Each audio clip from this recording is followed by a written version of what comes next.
You can imagine sunny winter day in Pacific Beach, which is right here in San Diego. And you're walking down the street, and you're walking down this street called Cass, C-A-S-S. You're walking for about 2 blocks from here, and then you come to the intersection of Cass and Gannett. Then you walk for you look left. There's hardly any traffic. It's a nice winter sunny morning. I guess people are still sobering up from the night before. Everything looks calm and peaceful. And then on the right-hand side, there's the bank, the Chase Bank. And you enter the Chase Bank for some weird reason. He's screaming no. Well, somewhere or other you enter the bank, you have some business there. And you're depositing some money. And then the teller, you notice that the teller's sitting on a chair. And you think, well, this is peculiar. The bank teller's sitting on a chair. Usually in modern times, they do not allow tellers to sit in chairs. Of course, they have to get as much time and energy out of these poor workers as possible. So instead of allowing them to sit in a chair, they make them stand. God forbid they get a little lazy. So you ask the teller, "Excuse me, I find it peculiar that you're sitting in a chair." And he said, "Well, there was a chair here. There was no one around. So I capitalized on the opportunity." And you're thinking, my God, did you just say, I capitalized on the opportunity?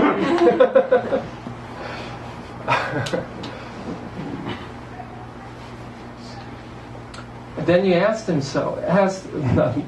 you asked him, the bank teller, did you just say capitalize on the opportunity? I mean, listen to our vocabulary. You are capitalizing on an opportunity. It's just a chair, and you're capitalizing on the opportunity. Now, what I'm trying to say is that we're living in these days when values, like real values and real things, real situations, are being abstracted into economic terms.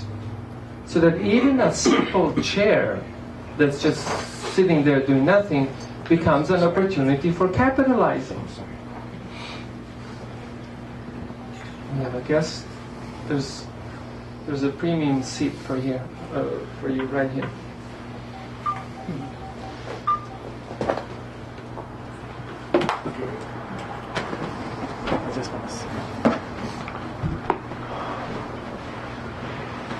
You wish you can use the seat.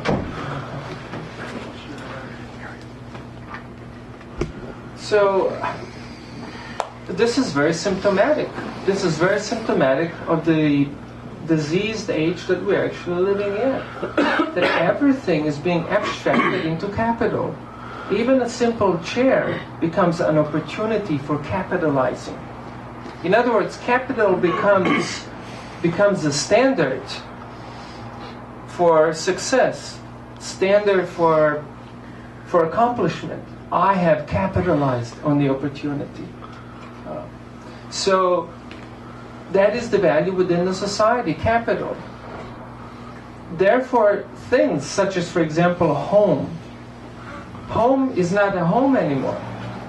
But a home has all of a sudden become real estate.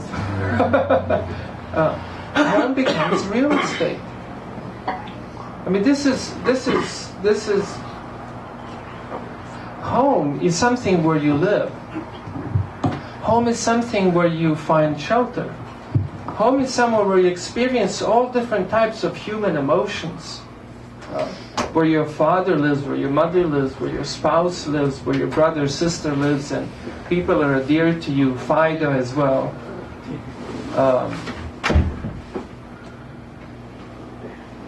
Your kitty, whatever else you may have.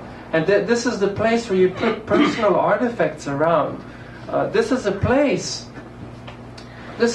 where you emotionally grow to become a fully functional, loving, giving human. But no, the home is converted into a capital, into real estate. So what do then people who grow up in this kind of attitude towards a home turn into? If such basic human values are distorted, taken away and converted into mere capital, what other forms of capitalism we have, or abstraction into capital? Education, for example. Education is not an opportunity to better yourself. Education is an opportunity to alleviate fear. Fear from an economic failure.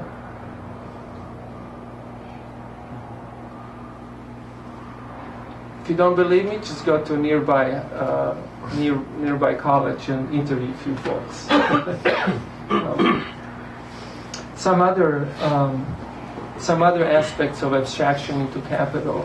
For example, nowadays, let's say you want to run away from this society, because every society, after all, imposes its value upon its citizens. Every society imposes values. And that's just unavoidable. That's just the way it is. Whether it's good or bad, it just is. Every society imposes values. So let's say you don't agree with the values of the society you're living in, and you wish to run away. You wish to go to wilderness. Well, you don't need to deal with cash. We don't need to work to make cash, to pay with cash stuff, and so you can live. You cannot do that. Why? Because the whole planet Earth has been converted into a capital. To the point there's not a square inch on this globe that's not claimed a property of an individual.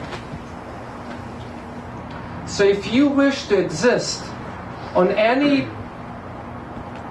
any geographical location on this planet for extended period, you have to pay cash to someone.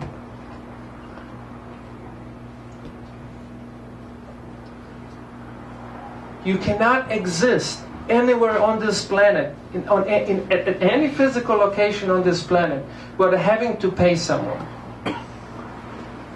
Because every square inch is claimed a property of someone. Someone's claiming, this is my property, it is my capital.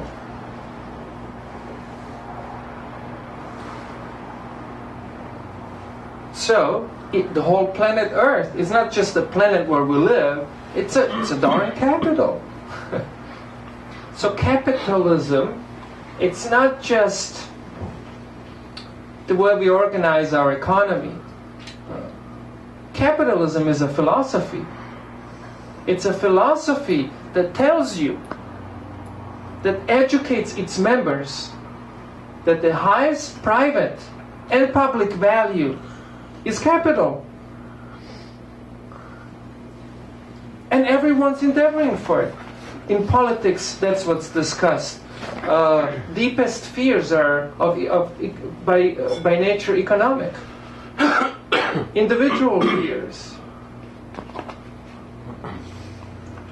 So capitalism becomes a way of living, becomes a total philosophy that pervades our consciousness. And nothing, by the power of this philosophy, nothing is seen as it is. Everything is seen in terms of capital. If this is not spooky, I think it beats every single spooky movie ever produced. Now, my question to you is, what has caused this phenomenon.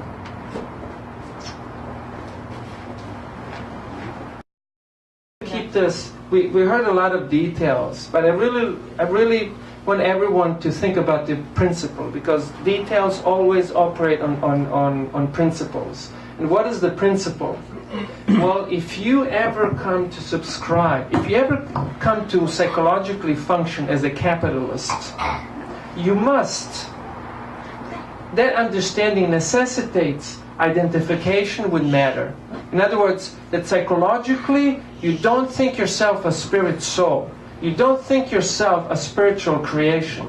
You think yourself a material creation. And therefore, capital. Because you think yourself a physical creation. There are two categories, spirit and matter. You think yourself matter, you become a capitalist or any other form of a materialist. And even though maybe while you're a teenager you might be, going around and, having fun and calling it all spiritual, but as soon as you start getting into your late 20s, 30s, you start, securing your capital. Why? Because psychologically you think yourself a material product, and you think that you're just doomed unless you have a good amount of capital. And from that understanding, that is the principle. That is the understanding, the principal understanding from which, or upon which, all these details run. So it is of utmost importance that we ourselves individually have not that we just believe because someone told us, but because all of the rational reasons that we understand how are we a spiritual creation. How by nature I'm a spirit that has a physical body. Okay, physical body, some physical needs, but our primary needs are spiritual. We ourselves need to understand that and learn how to live as a spirit soul. What do you do as a spirit soul? Just like float around with the harp?